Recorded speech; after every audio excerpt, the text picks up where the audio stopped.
So I want to welcome everybody to the All-Star event. And my name is Michael Patterson. I'm the CEO of U.S. Cannabis, Pharmaceutical Research and Development, and you're in Medical Marijuana 101. So today we're going to have a lot of good questions. I'll ask if you have questions, just raise your hand. I'll be more than happy to answer those questions. This is going to be taped for our viewers at home or who watch it online down the road. And so the goal today is to give you a good overview of this entire system. To give you a disclaimer, I typically do this seminar, and it takes about 6 hours. So we'll try to hit the highlights as best we can, and again, if you have questions, we'll move along in that respect. So a little bit about me. Been in healthcare, started in healthcare 24 years ago. I'm a licensed occupational therapist and nursing home administrator. I've run a nursing home chain here in Florida called Avante Group. They have 20 of them in the United States, from Jersey all the way down to Florida. We did about $220 million in total revenue, and we had about 2,500 patients. So if you're unfamiliar with the nursing home industry, it's one of the most litigious and regulated in America. So me making the transition into cannabis was actually easier, ironically. I've also have experience running pharmacies. We had a pharmacy called Doctor's Choice Pharmacy, so I was able to learn a lot about the different pharmacy rules and the lot numbers and all the types of things that cannabis is actually going through now, especially here in Florida. Worked at a merchant bank called Strategic Capital, so I learned how companies do billion-dollar deals. And let me tell you, that was very interesting to be a fly on the wall to see how these guys and girls put these deals together and how deals succeed and why deals don't succeed. Then did a lot of work with a lot of different agencies. We, as a group, our company, we did a education seminar for the FBI National Academy in July of this year in Orlando, and so we were able to educate the FBI, the Sheriff's Association, as well as the state troopers about the rules and laws of Florida medical marijuana. And I have to tell you, a lot of the police came up to us afterwards, and all of them said the same thing. They said, marijuana is not our problem. Opiates and crystal meth are our big problem. That's where we see a lot of crime. And after we were telling about Florida, they felt relieved because we were explaining the valuations of licenses here in Florida and the attention to keeping those licenses by the regulatory groups and also the license holders, and that they're not going to risk losing their license over something silly. So they're definitely going to push through that. Let me see. So what we do at U.S. Cannabis, we do a lot of different things, and our mission statement is to move society forward through legalized cannabis.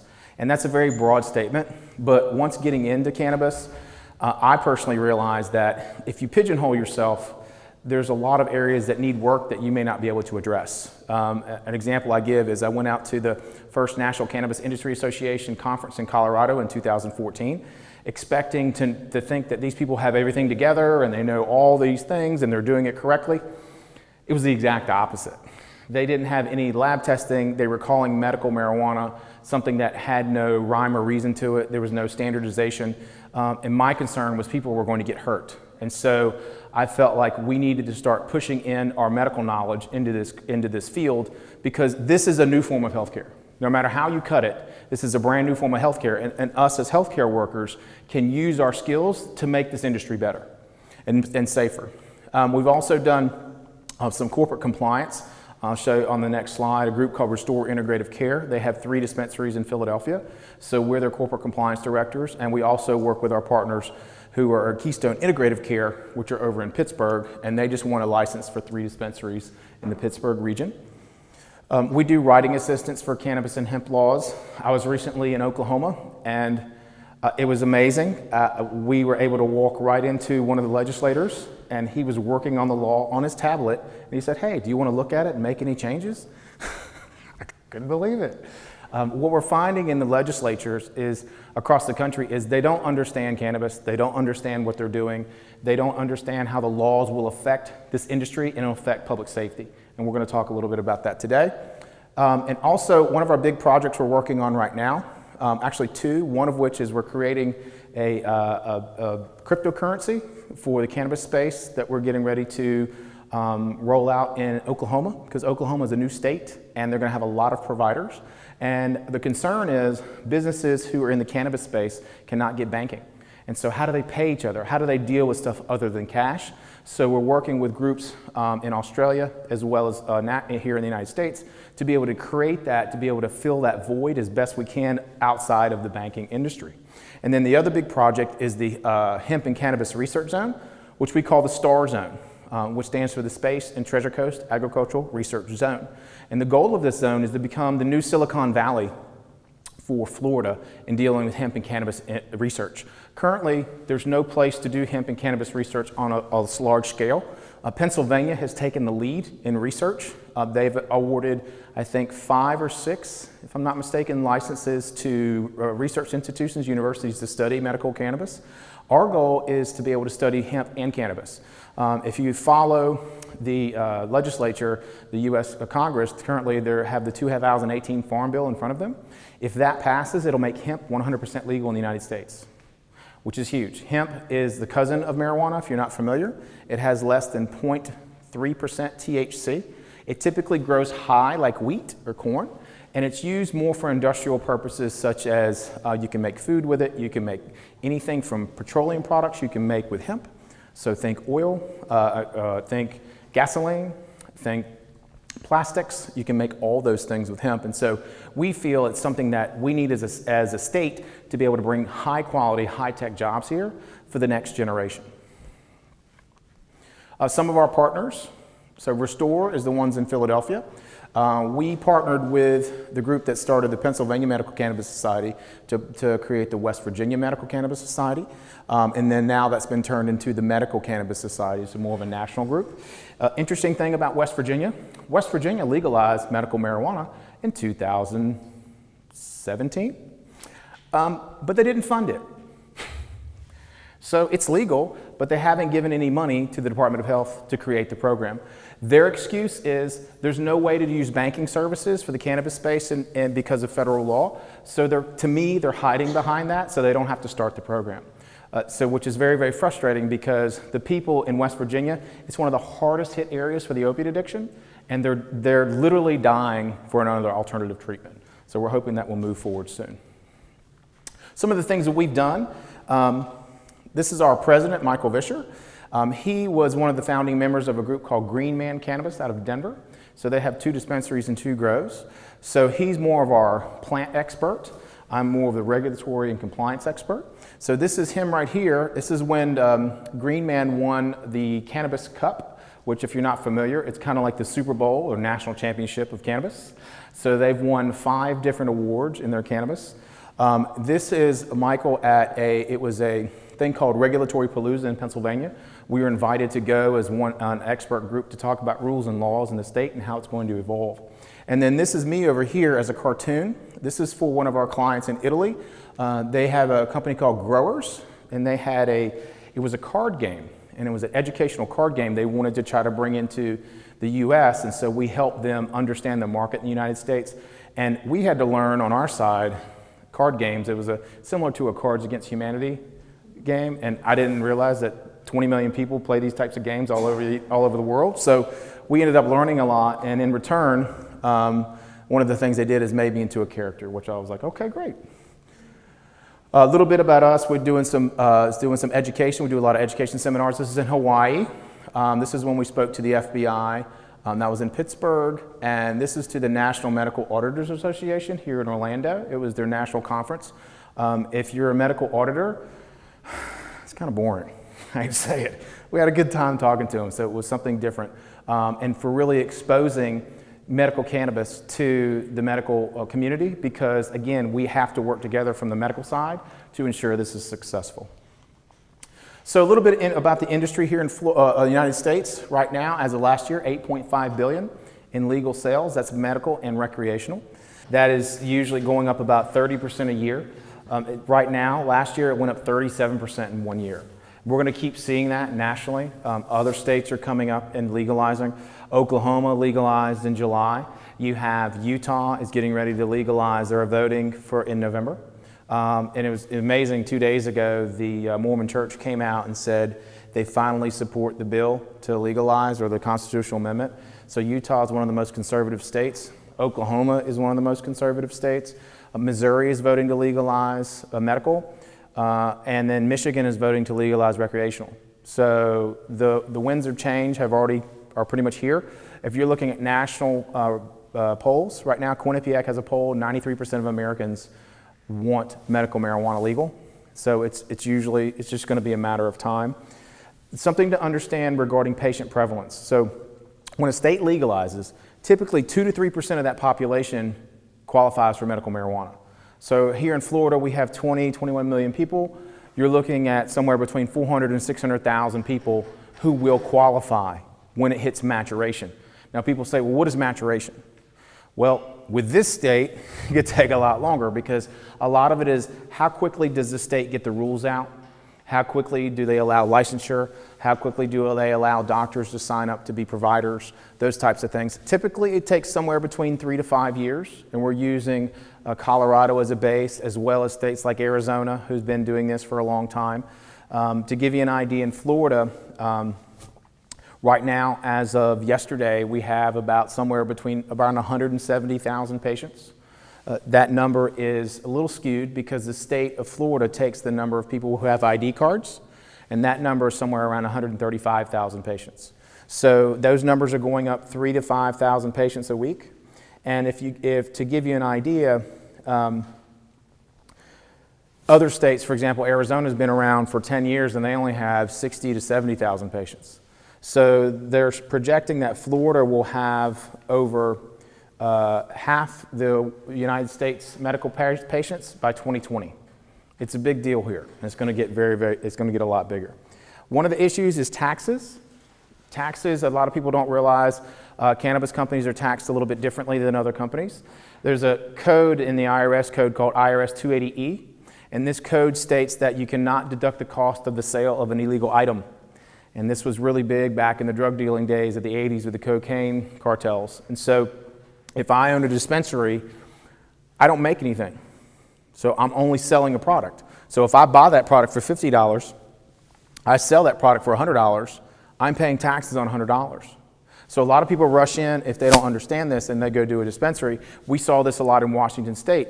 People were getting into the industry and saying, I'm paying 100% tax, or I'm paying 70% tax. Well, how do you make any money? And that's the problem that they're getting into. Or they're getting accountants to do their taxes, and then they get an audit, and they say, well, you owe $300,000, and you have to pay it by the end of the month. That's a big problem. From a manufacturing aspect, Forbes magazine is projecting that the U.S. cannabis space will be the largest manufacturing industry in America. That's pretty amazing to be that big that quick. But right now, this is very labor intensive, relatively speaking. Technology is coming out, and it's amazing. To give you an idea, the technology that's coming out now, there's groups that are actually farming or producing cannabis without any ecological or carbon footprint at all, which is pretty impressive. They're using the sunlight and renewables. The technology now, too, is you can test the temperature of the roots of the plant and the nutrients of the plant on your cell phone to the millionth of a parts per million, and you can adjust that based on your phone, and you can be anywhere in the world. So the technology is pretty amazing that we see now coming into this industry, which is going to help with consistency of product, and it's also going to help with quality of product. Right now, the sales are projected to be medical cannabis up to about $13 billion by 2020 in the United States. So let's talk direct and indirect jobs. In the cannabis space, you have direct jobs, and it's really simple. Those are the jobs that physically touch the plant. So if you're working at a grow, or you're working at a dispensary, or you're working at a processing plant, those are direct jobs.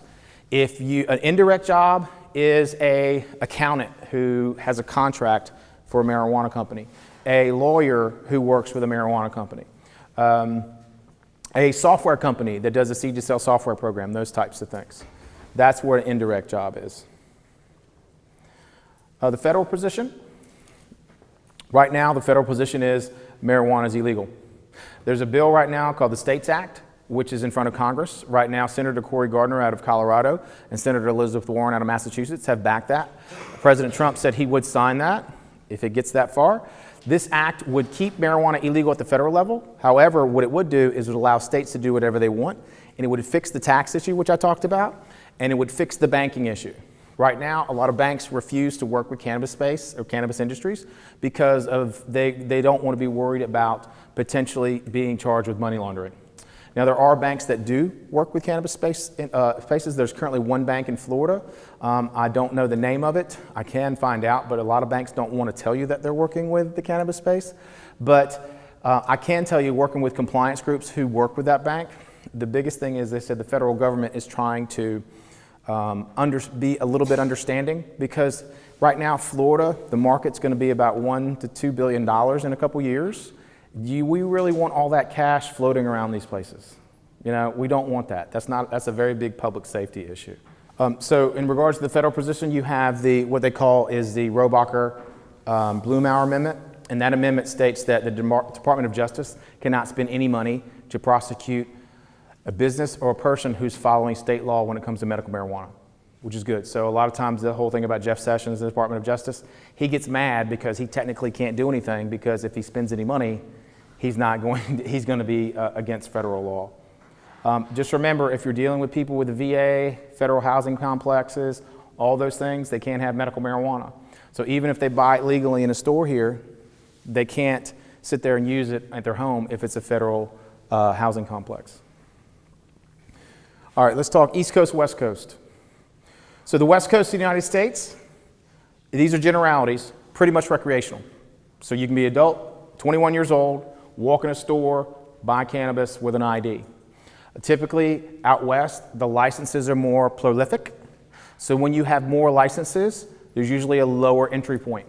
So meaning somebody with no experience can go, almost like a liquor license, go out and buy it. In, for example, California, you could literally go out if you meet basic criteria and be able to buy a license there and start operating, whether it be a grower, a processor, dispensary. To give you an idea, California, at last count, had about 8,000 licensed medical marijuana entities, or cannabis entities in general. They're now recreational. To give you a comparison, Florida has 14. Big difference. And the systems work differently. So also on the East Coast, most of the licenses are more pharmaceutical grade medicine. So what does that mean? That means that most of these licenses have some sort of criteria where there's a higher entry point, meaning dollars. There's some of these states require pharmacists to be in the dispensaries. Pennsylvania and New York are one of them, or two of those. Where we're talking about East Coast states, there's a lot more regulation. There's a lot less licenses. I mentioned Florida, there's 14. That's not many. Also, there's less competition, and there's more of a medical focus. So what we're finding is the positives of the East Coast is that we're not having the societal issues of problems with places getting robbed and people diverting cannabis. Diverting meaning sending out the back door, go across state lines, do it illegally. We're not having those problems because the licenses are extremely valuable. And so to give you an idea, the last license in Florida sold for approximately $70 million. Right, exactly. So the big thing that I talk about, and something to understand, if you're trying to understand the cannabis industry, these three areas called the three pillars are a real good barometer to see how an industry is doing. So it's public safety, patient access, and commerce. And so I wrote an article for the Orlando Medical News last month based on the three pillars of the medical cannabis industry. And so I'll explain those really quick. So public safety, the actual law. Who can access the medication? How do they keep the public safe? Do they make sure they have lab testing? Do they make sure they have enough security measures in place? What type of background checks do people have to get into the industry? And then patient access. What are the ease of purchasing? How can patients get the medication? Can the doctors sign up to actually write recommendations for this medication? Or can the doctors advertise that they write recommendations? For example, in the state of New York, doctors cannot advertise that they write marijuana recommendations. Well, then how do you know what doctor to go to? So, and then, for example, in New York, how many stores are there located? Currently, in New York, there's 10 licensed entities, and they're vertically integrated. So vertical integration means you have to grow it, process it, sell it, and transport it. Each license can have 4 stores. So do the math, there's 40 stores and there's about 18 million people in New York. And they don't allow home delivery. Doesn't make a lot of sense. So they've gone back 5 times to try to fix it and they're still having trouble. And then commerce. Can the stores make money? We have to make sure the stores can make money. If they don't make money, then everybody goes back to the black market and then the system can fail. And that's what was happening in New York. The average cost per month of medical cannabis in New York last year was about $600 to $700. That's just insane. Right now, Florida, the average cost per month is somewhere between $300 and $400, and that will continue to drop as more competition increases. So talking about unbalanced systems. So we're talking about the 3 pillars. California is still not balanced. So they went recreational, but before that they had medical. Way too much commerce. Anybody and their mother could get a license. Okay? So what does that lead to? That leads to way too many patients getting authorized because the doctors could literally just rubber stamp everybody. And so public safety suffers because there's no set laws and there's no stability in the law. And so different law enforcement divisions would interpret the law differently. So people are going to jail still in California because there's no set law at the state level.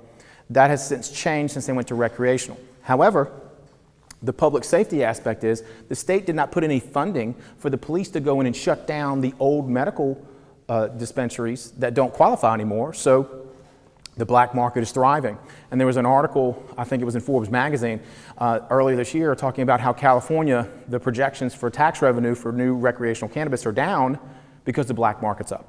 Because if you keep the prices too high and the taxes too high, then the system doesn't balance and people stay on the black market. And then New York, what we talked about before, is setting, it was too strict. The doctors couldn't, you didn't know what doctors could prescribe, there weren't enough stores, the commerce was suffering because nobody could buy the medication, and so they've had to fix that system and they will continue to fix it. Typically what you see in a state that legalizes, the medical marijuana bills and laws will evolve over time. Florida this year, I know there's going to be a bunch of new bills coming into the state legislature to kind of edit or fix the system. So what states have done is they've tried to use blueprints from other states, what works and what doesn't, but every state's different. So this is something that's trial and error right now. You know, the modern pharmaceutical industry has evolved over 100 years. We're expecting the modern medical cannabis industry to evolve over 5. It's just not going to happen. We're going to have pitfalls here and there. Currently, for medical cannabis, you have to have some sort of certified physician recommendation. It's not called a prescription because doctors cannot prescribe an illegal drug. So that's why they call it either a certification or recommendation. And between all of us, it's semantics. They get a piece of paper, they're just recommending it, but by law, they're not certifying it because the DEA will not let them approve or certify or recommend or prescribe an illegal drug. And that's why. So this is a map of all the states that are currently legal recreationally or medically. But here you see Texas is technically legal for medical, but this is an unbalanced system. There's one qualifying diagnosis. It's intractable epileptic seizures for children. There's only 3 dispensaries in the entire state, and there's over 30 million people in Texas. Really? Is that going to work? It's not going to work. Oklahoma is on here. They just legalized. Like I mentioned, Missouri is going for legalization. Iowa has a program, but it's really bad. So that's why it's not up there. They have 1 dispensary. Minnesota is legal. They only have two companies that can actually make medication. They've been open for 3 years, and both of them are losing millions of dollars a year. The system doesn't work, and that's why these places are failing. So that is a big challenge here in the U.S. So these are all the states that are currently legal, and this list will keep going longer and longer. One of the huge things to realize regarding medical cannabis is every state is a different country. So when your buddy says, hey, it's so easy in Colorado, we just went in and we could buy a license and we're making tons of money, and so we'll easily be able to do that in Florida, it's apples and oranges. No, you can't do that, okay? The application fee in Florida alone is $61,000. And that's non-refundable, by the way. So there's a lot of different rules in every state. So I deal with this a lot. I do a lot of analysis for venture capital funds and hedge funds to where they try to put cannabis into a box, say like alcohol or tobacco or pharmaceuticals, and you really can't do that because it's not a federal system. Every state is different. So wherever you get your data is where you're going to be skewed. And so that's what we talk to them a lot about in that respect. Laws vary drastically, as I've been mentioning. Zoning is a huge issue.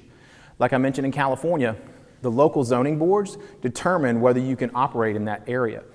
But for example, the state of Florida, they preempted the zoning for growing locations to the state. So as long as you're 500 feet away from a school, you can have a growing location. Dispensaries in Florida, we'll talk about in a little bit, but to give you an idea, dispensaries in Florida, the municipalities can ban them outright, or if they allow them, they can't limit the number, and they have to maintain the same type of zoning as a pharmacy. Because what areas we're doing, for example, Massachusetts, the city commissioners were getting together and say, okay, you can be here, but we're going to charge you $200,000 a year, and we have to take 5% of your company for you to operate in this county. Really? How's that fair? Do they do that with all the other businesses? So you find these local groups are getting greedy. So the best regulations we've seen are preempted to the state and give the municipalities either an opportunity to ban them or to allow them with certain restrictions. The governing body really determines the direction of the regulation. For example, the state of Colorado, the governing body is the Department of Revenue. They oversee gaming. In Washington State, it's the Liquor Control Board, which they oversee liquor. California is I think the California Cannabis Commission. Oklahoma is a division of the Department of Health. Here in Florida, it's a division of the Department of Health called the Office of Medical Marijuana Use.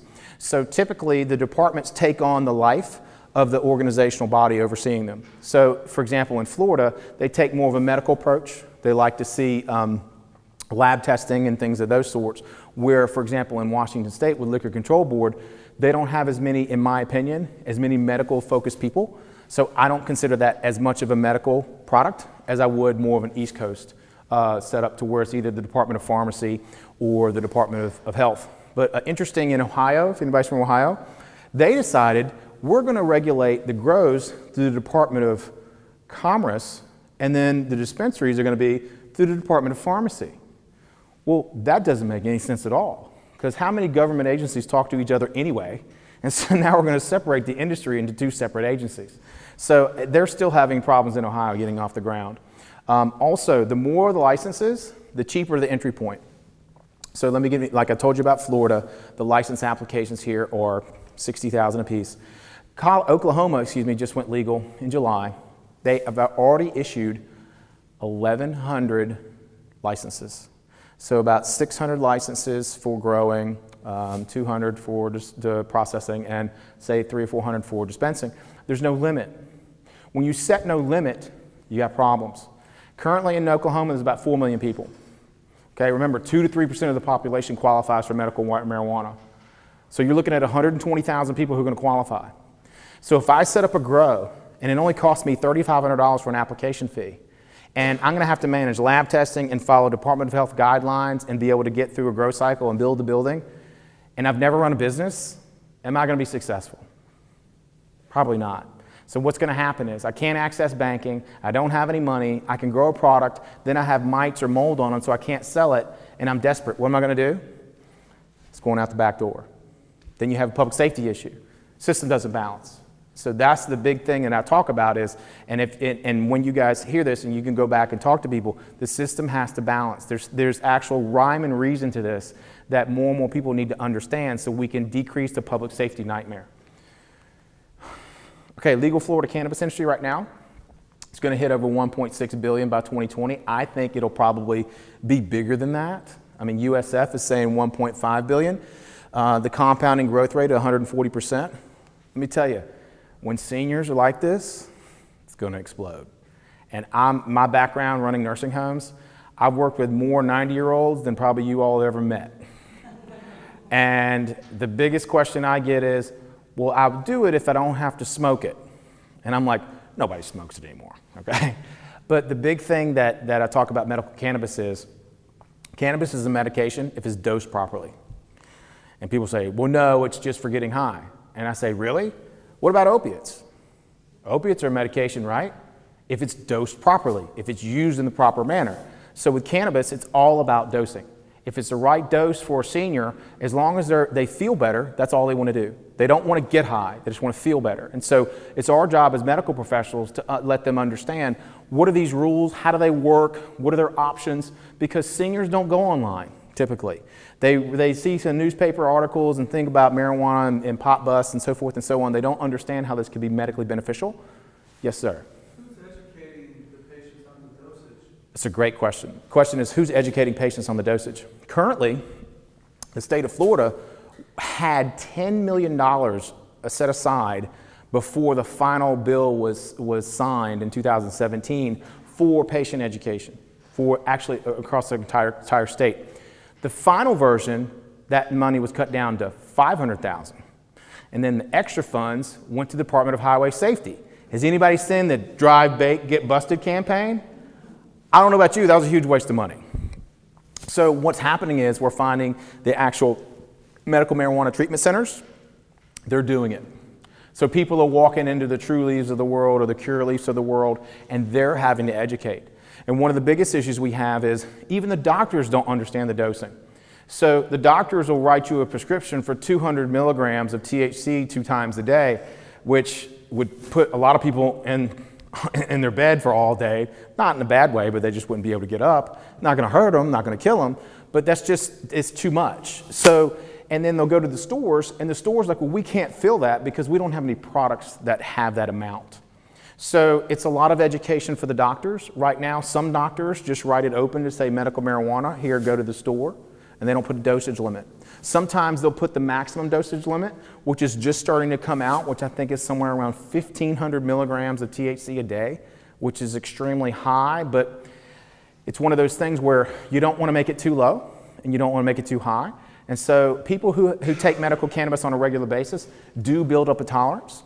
And something that people may not understand is medical cannabis patients who've been taking cannabis for a long time, they don't get the quote high anymore.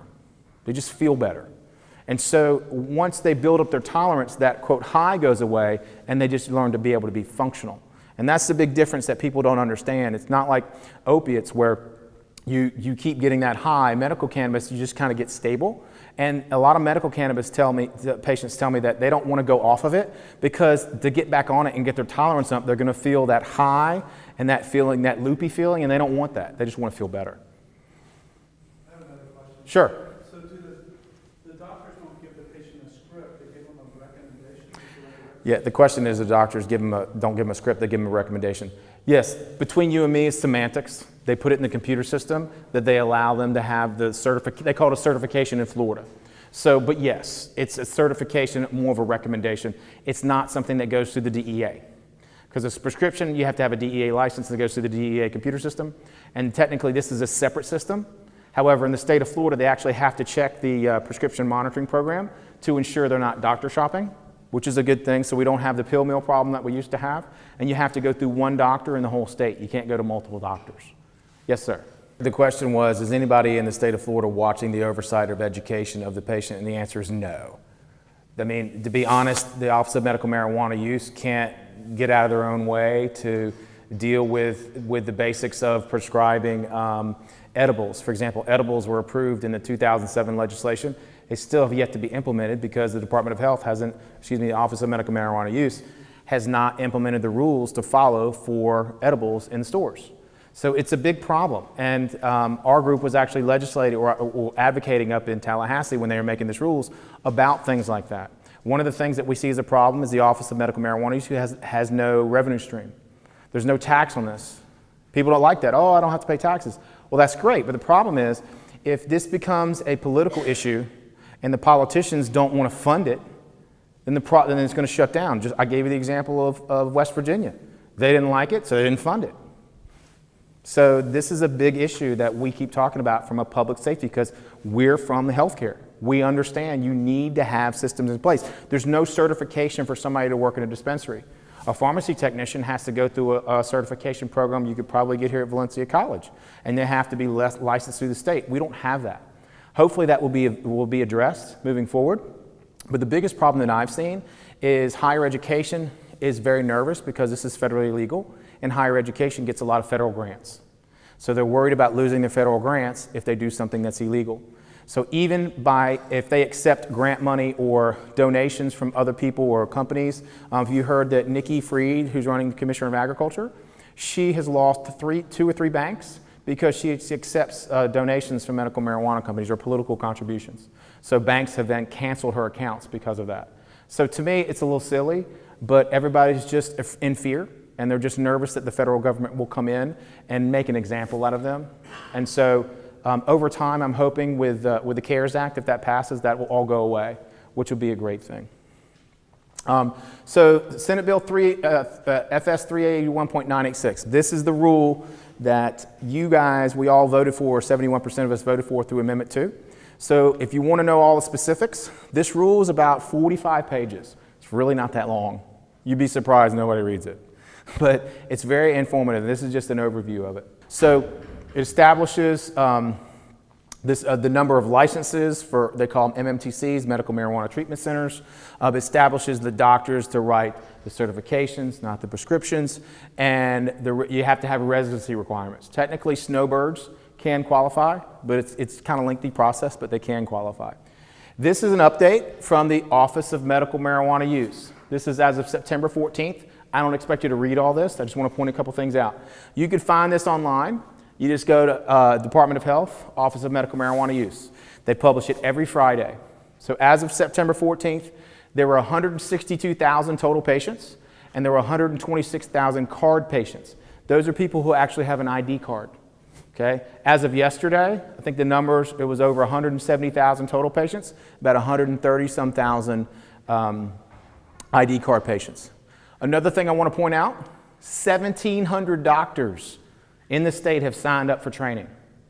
17, now, that doesn't mean all of them are writing recommendations. That means they signed up for the 2-hour training. So that's good in that respect. All over here, these are all the people who have licenses in the state.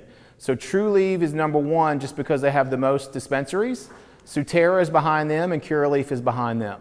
All these people over here, it says dispensing via delivery and then cultivation authorization only.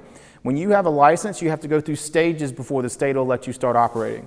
So usually you get your cultivation, your grow up in the state of Florida. Then they allow you to start delivering via delivery with cars, and then you can start opening stores.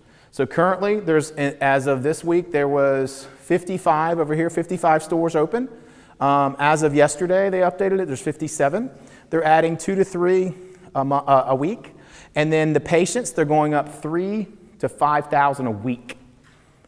So they're going up quicker than any other state, by far. To give you an idea, New York has about the same amount of people in it. And New York has about 60 to 70,000 patients, and they've been up and running a year longer than Florida. And this is the other 2 pages. All these are lawsuits. All these are lawsuits. And why they're lawsuits? Because there's a lot of money to be made, and everybody wants a piece. And that's one of the reasons that this is taking so long, is all this litigation. Another thing for the Florida law, it establishes they're required to become a caregiver. You can be a caregiver. Usually you just have to have you just have to pass a background check, and you can only be a caregiver for 1 person. The reason they did that is other states, they didn't want somebody to be a caregiver for 50 people and starting to run a business off of it and trying to rip people off, which is a good thing.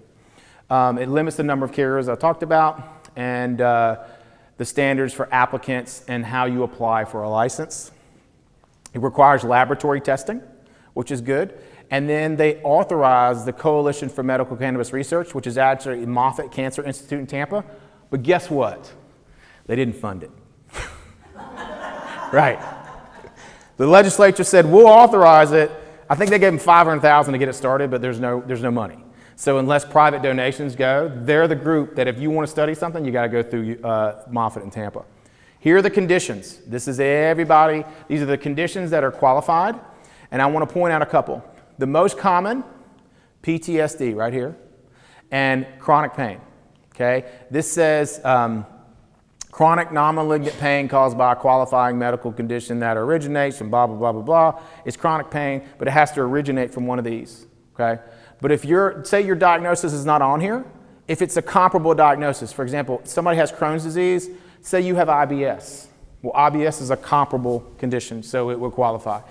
If you've had a stroke and they're talking about something with multiple sclerosis or Parkinson's, it's a neurological issue, you would qualify as long as the doctor writes it out. If you do have chronic pain, as long as a doctor can have an ICD-9 code to diagnose that, you should qualify. ICD-10, thank you. Yeah, I always keep forgetting. So these are the ones that the doctors use, and this is not a system where you just go in and you get anything. The doctor actually has to have a face-to-face. It's a legitimate evaluation. So like I mentioned, 1,700 doctors are doing this around the state. The delivery methods, you're having all types right now. You can't do flower, which is the bud, in Florida yet. It's been, it was a lawsuit, and John Morgan filed a lawsuit. We'll have flower here in the state, but right now we have creams, gels, vaporizers, vaporizing usages, and then the big thing's going to come out is edibles. When edibles come out, it'll be good and bad, because edibles take longer to take effect. So a lot of people take them and like, nothing's happening, and then they take like 5 more, and then they're on the floor. So there's a problem in that respect. The question is there information on what's the best delivery method? A lot of it depends on the diagnosis, and it depends on doctor preference and patient preference. The biggest thing with cannabis we find is is a lot of trial and error. So some people may say take an edible during the day because it lasts longer if you take it in the stomach, and they may have a vaporizer at midday because they have breakthrough pain. And then at the end of the day, they may go home, and if they had flour, which they don't, but some people like using flour because it makes them feel better in that respect. Just real quick to go to the amounts. The doctors can prescribe a 70-day supply, and you only have to go back to the doctor once every 7 months. It used to be once every 30 days. Doctor's visits in Florida typically cost between $150 and $300 every time you go, but you only have to go once every 7 months, which is good. And usually it's cash. I encourage doctors not to bill this under insurance, because if doctors do that and the insurance company finds out you're recommending an illegal drug, they'll claw that money back in a year, and then you're going to be like, I just lost $300,000 or whatever the case may be. So we recommend them to do set up a separate LLC. And then the OMMU is what we talked about, Office of Medical Marijuana Use, oversees everybody in this. And this is one thing as healthcare workers. They can enter into agreements with other Department of Health divisions, Agency for Healthcare Administration, which oversees nursing homes and hospitals. They could actually go into them to be audited and refer them. They haven't done that yet, but they could. Caregivers, which we talked about. And then the treatment centers, these are how it is in Florida. It's one of the last slides. They're vertically integrated. They have to do it all: grow, process, and transport. The reason they're so valuable, after 2020, they can open as many stores as they want in the entire state. That's why they're so valuable. Most states, you can only open 1, maybe 2 or 3 or 4. Here, it's unlimited. And that's why they're so unbelievably valuable. And then the last one is zoning. We talked about that. They can ban MMT dispensary facilities, but if they allow them, they can't limit the number, and they have to follow pharmacy zoning.